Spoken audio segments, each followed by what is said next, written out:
Il est plus fort et plus sage que ne le laissent supposer ces années. Dans les combats d'Indol et d'Ouzerbi, il a tenu la position de bouclier. Et ce village, il a aidé à fortifier quand de sombres contes venus du nord sont arrivés jusqu'à nous. Grâce aux épreuves de combat individuels, il nous a aujourd'hui... Oh les beaux vikings, regardez-moi ça, c'est de la brute sauvage, ils sont absolument superbes. Et moi je suis l'un d'eux, Marcus Eric le viking. Sourire à la régie. Ragnar, c'est lui, regardez, il est à genoux, un fier viking, regardez le gros barbu juste derrière. Je trouve ça magnifique, j'adore l'ambiance de ce jeu. Moi j'aime beaucoup les films de vikings, évidemment. J'ai vu le 13e guerrier, entre parenthèses, il n'y a pas très longtemps, c'est un super film, faut vraiment le voir. Il a été injustement décrié à sa sortie, c'est vraiment un très bon film. Aujourd'hui, le jeu qui nous occupe s'appelle Rune, un jeu avec un fier viking, donc c'est vraiment le genre Tomb Raider, un petit peu. Sauf que vous allez voir que le gars, il rigole pas, c'est pas un top modèle à la noix, genre Lara Croft, c'est un vrai viking poilu qui boit du calva dans des crânes, etc. C'est un peu gore, c'est pour ça qu'on va faire ce level 1 tard le soir. Simplement dans le level 1 on verra pas tellement de trucs gore parce que c'est un peu plus tard dans le jeu, on va dire. Allez, je passe l'intro même si elle est très belle et ça me brise le cœur de passer cette intro qui est vraiment magnifique. Vous allez voir que toutes les scènes cinématiques sont vraiment bien et vous mettent vraiment dans l'ambiance. Donc voilà, ça devient gore un peu plus tard parce qu'au début vous avez juste à combattre des crabes, des petites bestioles comme ça, donc on voit pas tellement que c'est gore. Mais par contre, quand vous commencez à combattre des gars, que vous apercevez que vous pouvez couper un bras, prendre le bras et taper sur les autres avec, arracher une tête et la lancer, qu'il y a du sang sur votre épée qui dégouline de partout, là on comprend que ce soit bien gore. Donc le voilà, l'ami Ragnar, dans son petit village de vikings. Donc on peut se promener absolument partout dans le village. Au début ça sert pas à grand chose si ce n'est à se familiariser un peu avec les mécanismes du jeu. Par exemple, si vous chopez une pomme, hop, il jette le trognon, c'est pas très écolo un viking, et en tout cas il récupère des points de vie. Les points de vie, c'est la barre rouge à gauche de l'écran. On peut parler au personnage, on peut faire plein de trucs.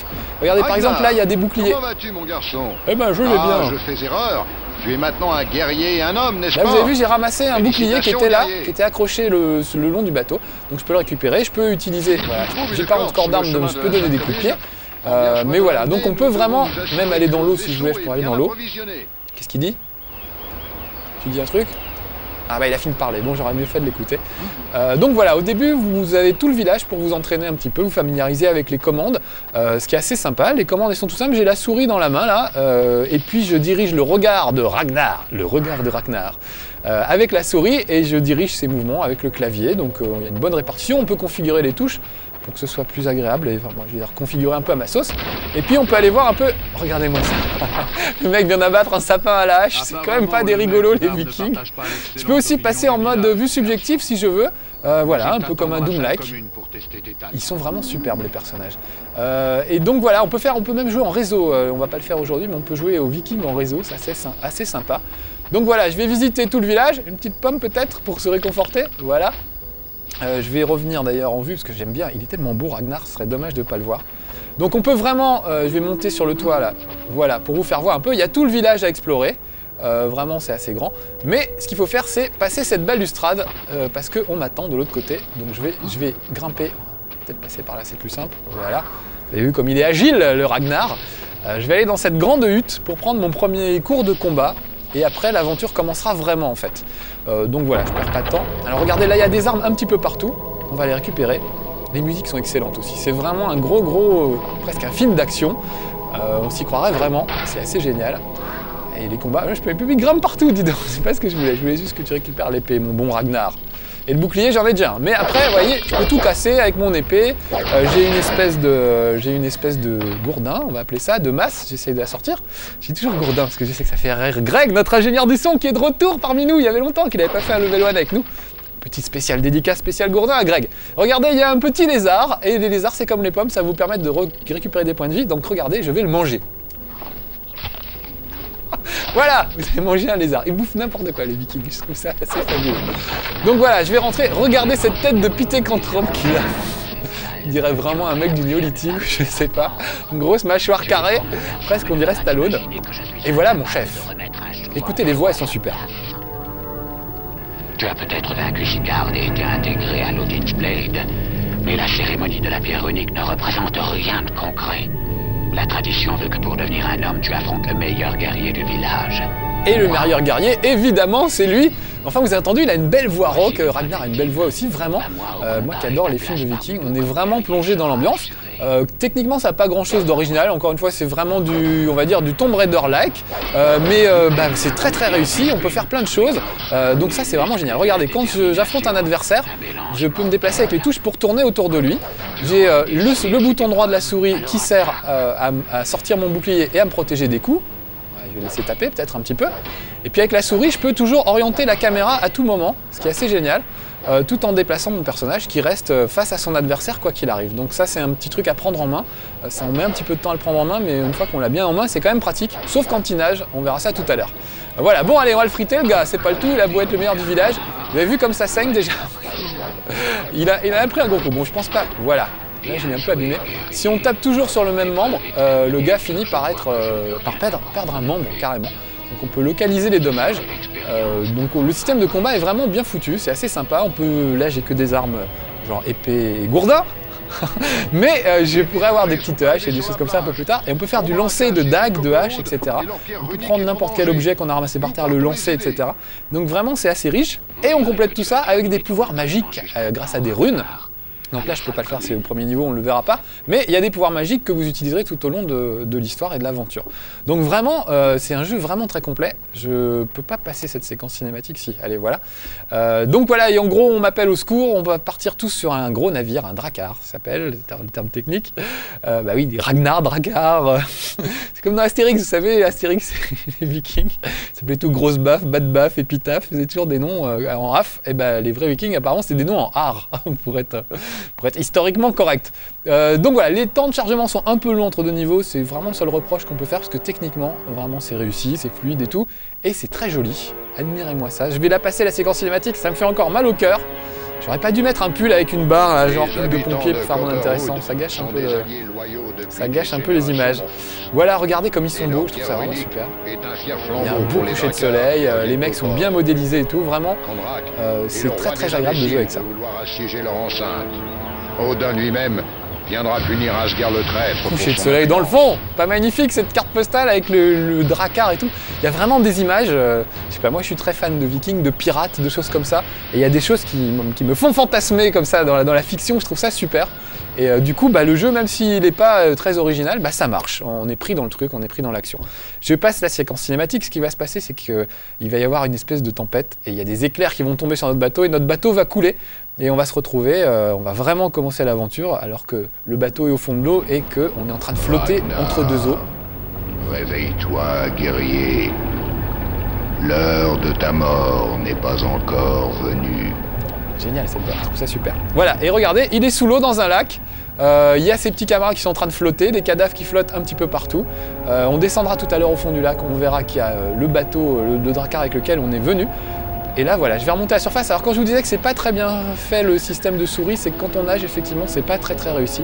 Sinon le reste du temps c'est assez pratique. Mais vous voyez des plans comme ça là, on voit pas trop bien où on va. Donc il faut apprendre à gérer la souris. Bon encore une fois on s'y fait.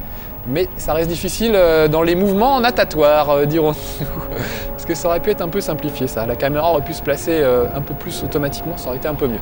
Voilà, bon c'est le seul reproche que je ferais, parce que vraiment pour le reste, c'est drôle, c'est bien foutu, c'est gore, vraiment, il y a des moments où ça gicle de tous les côtés. Bon, je vais essayer de trouver une berge un peu plate pour pouvoir remonter. Peut-être là-bas, je n'y vois goutte. On va voir si on peut pas trouver. Voilà, il est super agile, je trouve ça vachement bien. Voilà, là, oulala, je vais sortir vite mon épée, parce que je vois des petits crabes. Alors on peut se baisser pour être à leur hauteur, voilà, pour les friter un petit peu. Mais comme ils ont une carapace, vous avez peut-être repéré que c'est difficile de les avoir. Là, il y a un cadavre et il a laissé une masse, un gourdin, donc je vais prendre le gourdin, voilà. Là, ça va taper un peu plus fort sur les pauvres crabes qui se présenteront à moi. Regardez bien, en voilà un. Voilà, un seul coup suffit, une seule goutte suffit, comme certaines marques de lave-vaisselle, non, comment on dit, je sais pas, liquide vaisselle, voilà. Bon voilà, c'est à peu près tout ce qu'il y a à trouver ici. Vous avez vu que c'était un peu bizarre, c'est un univers un peu bizarre avec des champignons curieux, des squelettes de bestioles bizarres. Et il y a un truc à faire dans le jeu, c'est quand on est perdu, il faut suivre le regard de Ragnar parce que il vous indique les choses intéressantes. Ça c'est une super idée je trouve. C'est que voilà, Ragnar vous permet de savoir où il faut aller et de quel côté il faut regarder. Donc en l'occurrence, si vous vous promenez un peu sur les berges, vous allez voir qu'il jette un regard. Regardez là par exemple, il regarde à gauche parce qu'il y a un petit crabe. Donc ça veut dire qu'il y a peut-être des trucs à faire, il faut aller buter le crabe par exemple. Bon pour le moment on va descendre sous l'eau, voilà, et je vais aller rejoindre mon bateau. Regardez, c'est superbe ça fait vraiment Titanic. On voit l'épave du bateau qui est là et on va rentrer dedans carrément. On va nager un peu. Donc moi ce que j'aime dans les jeux souvent c'est le côté exploration et là je suis vraiment servi parce que on explore vraiment plein de trucs et pour ça c'est assez génial. Là je suis en train d'explorer les fonds sous-marins. Vous voyez qu'il y a un deuxième petit bateau sous le premier et on peut rentrer par la cale. Il faut que je surveille aussi mon niveau d'air parce que ça pourra pas durer comme ça bien longtemps. Ouais, c'est bon, ça y est, je suis sorti. Donc on a un niveau de respiration, en tout cas le Viking est performant parce qu'il reste très très longtemps sous l'eau sans respirer, il va rester plusieurs minutes, donc, mais il faut faire gaffe de ne pas se noyer. Alors si jamais je m'étais noyé, on m'aurait proposé de reprendre, on m'aurait dit « Ragnar, l'heure de ta mort n'est pas encore venue » et on m'aurait remis dans l'eau au début de ce niveau. Sinon on peut sauvegarder automatiquement absolument quand on veut, donc ça c'est vraiment bien foutu, il y a un bon système de sauvegarde. Je vais continuer sous l'eau parce qu'il y a une petite grotte, voilà. Il y a un bon système de sauvegarde qui permet de jamais être pris au dépourvu et de ne pas se faire tuer bêtement, en général. Comme ça m'arrive moi assez fréquemment. Tiens, je vous fais voir le système de sauvegarde, comme ça on sera tranquille. Voilà, je vais faire enregistrer la partie. Je peux donner un nom, voilà, il donne automatiquement, vous avez vu le nom, il donne le nom de l'endroit où on se trouve et l'heure qu'il est, il prend l'horloge interne comme référence. Donc ça aussi c'est bien. Regardez sous l'eau, il y a vraiment des effets d'eau et tout, et de lumière super. Il y a ce gros poisson, j'essaie de pas trop vous le montrer parce que s'il me chope, il va me dévorer d'un coup. Peut-être le laisser faire juste pour que vous voyez à quel point c'est gore. Allez, on va faire ça, comme je viens de sauver. Je vais peut-être me laisser juste manger par le poisson. Regardez la lumière au bout du truc de ce poisson. Ça éclaire un petit peu, mais il y a juste une petite lueur. Je trouve ça vraiment très très réussi. Allez, mange-moi, poisson. Il veut pas me manger. Autant je me fais choper d'habitude quand je veux pas. Voilà, vous avez vu comme ça? Voilà, il y a carrément mes bouts de braque qui sont tombés dans le fond. Voilà, donc bon, c'était pour vous faire voir, je peux récupérer ma sauvegarde. Vous voyez, ça va vite. En plus, là, le temps de chargement a été très très rapide. Donc vraiment, c'est ça. Enfin, c'est pas le chargement en fait. Il m'a remis juste au début du niveau. Comme on n'était pas loin, voilà, ça ira plus vite que de recharger le truc. Enfin, en tout cas, voilà, sympa ce jeu, jouable et tout. Vraiment bien. Et puis l'ambiance, encore une fois, assez géniale. Et l'autre truc que j'aime beaucoup, c'est le côté malin. C'est-à-dire, il suffit pas de taper sur tout ce qui bouge. Il faut essayer de trouver 2-3 astuces. Là, par exemple, je peux rentrer dans cette espèce de tour. Vous voyez qu'elle est à moitié immergée. Il y a de l'eau, mais il n'y en a pas beaucoup. Là, il y a une masse, mais j'en ai déjà une. Donc, ça ne me sert pas à grand-chose. Mais vous allez voir qu'en haut, il y a un mur qui est fissuré. Donc, ce que je vais faire le tour. Et avec notre gourdin, nous allons casser le mur de façon à faire rentrer de l'eau à l'intérieur de la tour, en fait. Voilà. Essayez de ne pas me faire choper par le poisson. Là, évidemment, je ne le fais pas exprès, c'est sûr qu'il va me choper. J'en suis sûr. Donc, il faut que je trouve un côté où je puisse... Ah, ça m'énerve. Là, le mouvement de caméra avec la souris, il n'est pas toujours bien géré. Ah, voilà, c'est là, regardez. Je vais grimper sur cette plateforme. Je sors mon gourdin avec moi, sans cœur. Et regardez, je tape un gros coup sur le truc et l'eau va monter. Le niveau de l'eau va monter. J'ai pas trouvé ça tout seul, ça s'écrit tout seul. Vous avez vu, quand je suis passé devant le mur, il y a un petit texte qui s'écrit qui m'a dit on peut casser les gros murs avec un gros gourdin. Donc voilà, en fait, on vous explique tout au fur et à mesure aussi, donc on n'est pas non plus complètement perdu. Et ça, je trouve ça vraiment sympa de vous permettre de jouer intelligemment et de vous familiariser avec les concepts du jeu au fur et à mesure. Ça, vraiment, pour ça, c'est vraiment bien joué. Voilà, je vais sortir là, on a encore une porte, je ressors mon... Et je casse une porte, voilà. Donc là, ça devient un peu compliqué pour moi, parce qu'il faut faire des sauts et pas trop les rater, donc je vais essayer de me concentrer, de bien caler la caméra. Vous voyez, là, il y a une petite plateforme, il faudrait que j'essaye de l'attraper, et si je la rate, je retombe dans l'eau. Ouais, j'ai réussi, je suis super content de moi. Donc je peux regarder tout autour de moi, on va voir que sur le côté, il y a une espèce de petite tour, qu'on va y aller. Donc je place la caméra au mieux, je vais prendre un peu d'élan, on va sauter, ouais, tout juste. Parfois il se rattrape juste avec les bras, un peu genre Lara Croft. Voilà, et on va encore aller sous l'eau, voir ce qui se passe, essayer de trouver une autre sortie. Alors, oui, c'est complètement immergé. Oh, le poisson de tout à l'heure a carrément pété la grille sur le côté. Bon, on va essayer de continuer d'explorer. Donc c'est dommage, vous ne verrez pas trop le côté gore aujourd'hui, mais je vous garantis qu'il y est, et que quand il y a des combats entre vikings et que ça se charcute à coups de hachoir, c'est assez terrifiant comme truc. Voilà, là j'ai retrouvé une partie haut. Je fasse gaffe un petit peu au crabe. Vous voyez, là il n'y a pas grand chose à faire, il faut ouvrir les portes. Pour ça il y a des leviers, donc vraiment les trucs basiques. Vous voyez, appuyez sur la touche utilisée pour opérer les interrupteurs et les leviers. Donc on m'explique vraiment au fur et à mesure. Ça j'aime bien, moi. Je trouve ça c'est sympa parce qu'on n'a pas besoin de lire la notice. On y va direct et puis ça marche. Voilà. Ça a ouvert les grilles, voilà, qu'il y avait à cet endroit. Donc je vais pouvoir plonger plus profondément encore à l'intérieur de ce truc. et remonter peut-être un petit peu plus loin. J'ai du mal à voir parce que le jeu est très sombre, on peut vraiment régler la luminosité. Et ce que je vous conseille, c'est de jouer dans le noir, parce qu'on flippe évidemment beaucoup plus. Et puis l'ambiance est vraiment là, puis c'est assez réussi de ce côté-là. Voilà, bon, là il n'y a peut-être pas grand-chose à faire, peut-être un lézard à manger. Allez, mangeons un lézard. Tiens, moi j'adore faire ça, regardez. En plus j'adore le bruit, c'est assez fabuleux. Bon, attends, Ragnar s'il te plaît. Donc vous avez vu que c'était un cul-de-sac, donc il faut que je trouve une autre issue. Et juste à l'étage en dessous, il y a une petite fissure, voilà. On va pouvoir passer par là.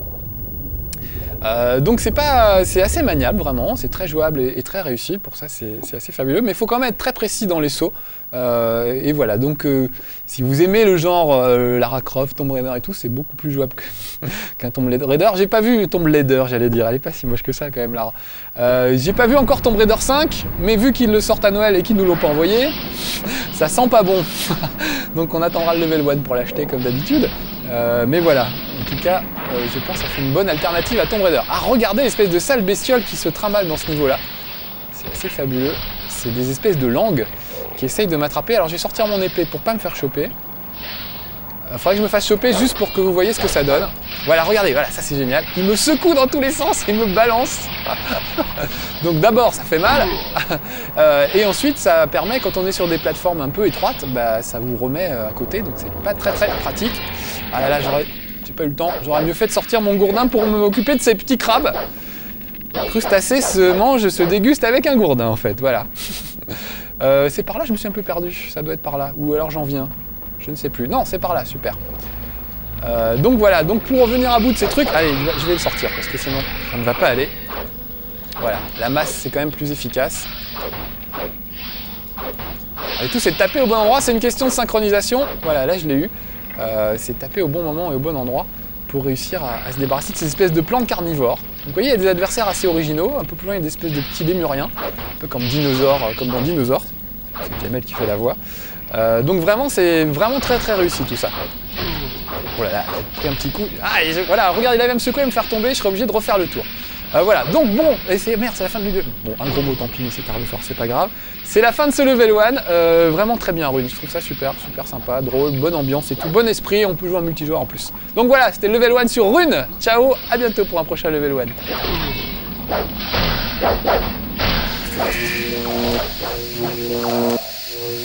1.